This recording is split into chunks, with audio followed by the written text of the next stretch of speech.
Just in the last few moments, our friend Jan Hatzius over at Goldman Sachs has said, you at the ECB will be cutting in April. How do you respond to all that chatter, sir? I'm afraid leaving Davos, those people will be deeply disappointed, because I can imagine that we'll talk about cut yet, because we should not talk about it. Everything we have seen in recent weeks points in the opposite direction. So I may even foresee no cut at all this year. What has got to change for that to change as well? Because a lot of the economists, these esteemed economists at the US investment banks, and a lot of the watchers are saying there is a problem with recession that needs to be addressed. But I guess you're being more orthodox and saying, no, we have to sort out inflation before we worry about the recession.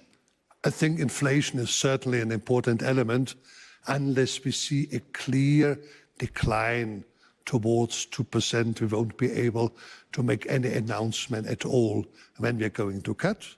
But in addition to inflation, we have the overlying problem, which is the geopolitical change which has taken place, of which what we have seen for the time being are what happens around Israel and Hamas and Houthis and Hezbollah. It may be only the beginning, not the end of the story. And that's fascinating, because here in Davos, before the start of this main meeting, of course, we had the National Security Advisors meeting regarding Ukraine. It's almost unprecedented to have such two high-profile crises at the moment, one in mainland Europe, the other building potentially in the Middle East, in Gaza, in the Red Sea. Real concern there as well. So what will these do, though, to the European economy? Will it be an inflationary impact and a recessionary impact potentially? Could be both, because there are two effects. The one is that prices on a day-to-day basis may increase, but it may also risk to change the way how we do business, so the structural changes, which take longer, but which also have the danger of price changes in the future. And if both comes together, then our currently or outlook of December, of course, would deteriorate.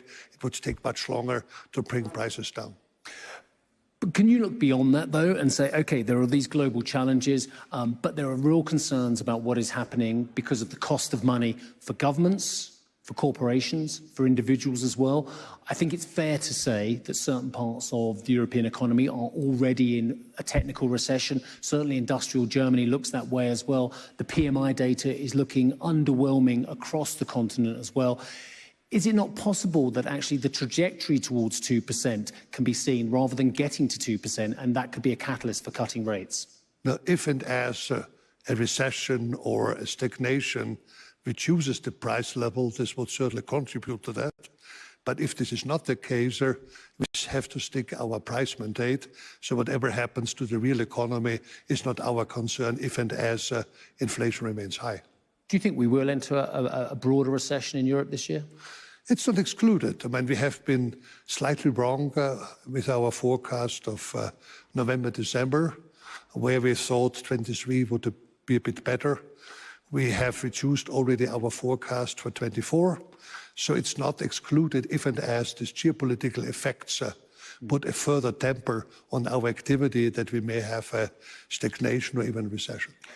Has the ECB, in its policies over the last couple of years, added to the problems in terms of the fact that it has made debt so easy for so many people in so many ways? Because, of course, we had one crisis after another crisis, but actually, because of the price of money for corporations, for sovereign as well, actually various schemes have meant that actually we haven't had a realization of what high debt levels actually means and what the ramifications are.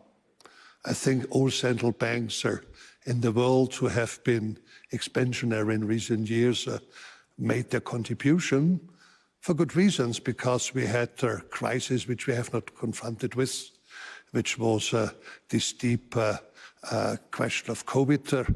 We had then the crisis with regards to Russia, which is still ongoing. So we had to be accommodating. Sure. But nevertheless, our balance sheet increased dramatically, and with it the money amount. And inflation was and will remain a monetary phenomenon. So if you put too much money outside at one moment, you get inflation. So is it right time now to actually start thinking about some of these schemes, the reinvestment of the bonds under PEP, for instance? It's the right time to end these policies, surely. That's exactly our decision that we made last time, end of December, to end PEP earlier, already starting by summer and fully by the end of the year. And we started also with other APP earlier. And we will see in what extent we at one moment may have to accelerate. But it's good that, how to say, we started really to decrease the balance sheet as it is. What are the biggest risks? I mean, you talked about geopolitics there as well, and of how it could contribute to both a recessionary bias and indeed to an inflationary bias at the same time, the concern being some form of stagflation as well. But in terms of the bigger picture risks as well, is this is something that will affect Europe disproportionately, or do you think actually this could be even bigger on a global basis?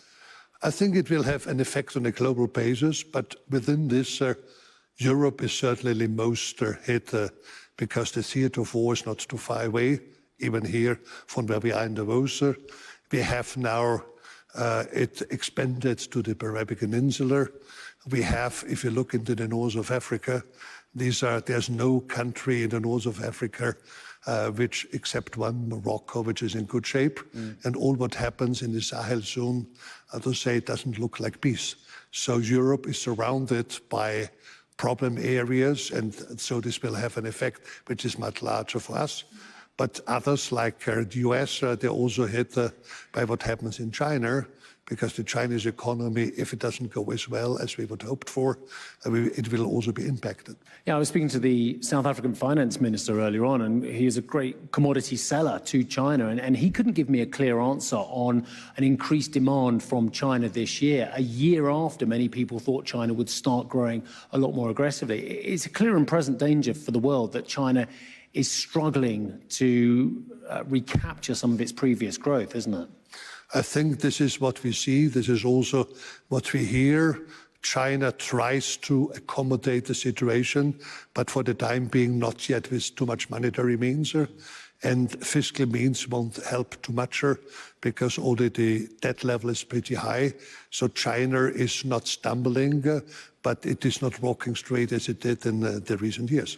So it was your country that invented the Austrian school, and many people through the last couple of years have decided that that is completely the wrong way about going. In fact, having these high debt levels is a far better way to grow the economy as well. Do you think European countries have just got far too much debt? And actually, regardless of what happens in the parliamentary elections this year, the pivotal parliamentary elections, the prospects of European countries reigning in debt, it seems very dim and distant at the moment. It definitely is. I mean, it's good to have an expansionary policy if you're in troubles, but the important part is to have the second part of it. If things go well, you have to repay back the debt. And this has not happened in recent years. So have only an asymmetric reaction. And as long as this happens, we will have problems and we will have to live with some also of the inflationary parts. And just to finish off again, your message to all of those people out there who are looking at you central bankers in Europe and indeed around the world to cut rates in this spring. You're way ahead of your skis, as they say. I would definitely bet on that. Spring this year, not.